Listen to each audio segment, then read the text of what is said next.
President Biden announced the nation has hit 200 million COVID shots. The milestone is being reached a few days before his 100th day in office.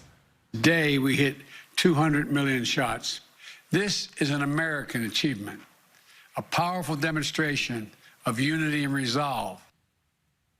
New data from the CDC shows around 1 in 3 people in the U.S. have received at least one dose of the vaccine. The president also called on employers to allow workers to get paid time off to get vaccinated. He's announced a new tax credit to offset the cost for businesses and nonprofits with fewer than 500 employees, using funds from the American Rescue Plan. Every employee should get paid leave to get a shot.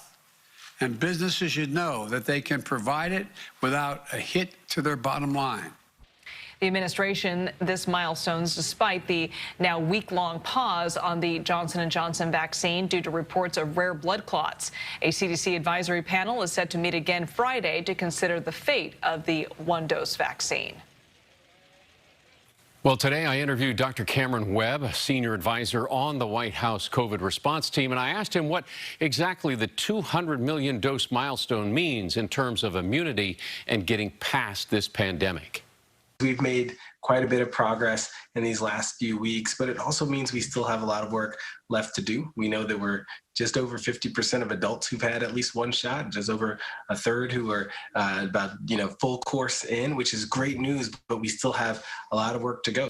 So how big a setback is the Johnson & Johnson issue, pausing the use of that vaccine in the U.S.? Well, I think that it's not as much of a setback as it is just a moment for us to show our commitment to safety, a moment for us to show that even when you have 6 incidents of this, this really rare complication out of 7 million shots, that's still a moment for us to pause and make sure that we do our due diligence, that we follow the science. And so I think that's, the big dynamic there. In terms of vaccine availability, between Pfizer and Moderna, we have enough vaccine to vaccinate the American population, adults. But I think that even still, if and when it's safe, we're going to continue with Johnson & Johnson. We want to make sure we do that with the right awareness, with the right caveats, and with the right guidance for providers. Yeah, there is still a lot of vaccine hesitancy. 43% of working adults have been vaccinated. So how do we push past that fear factor or whatever may be causing people to hold back from getting that shot? Well, I think that there are a lot of dynamics that go into,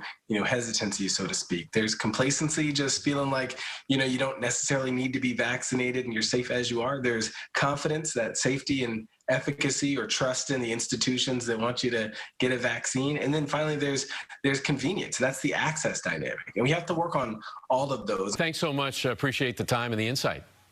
No, my pleasure. Thanks for having me. Okay, stay well. Take care. And Dr. Webb also told me if vaccinations continue at the current pace, he believes that we could be in position to reach that herd immunity in the next couple of months.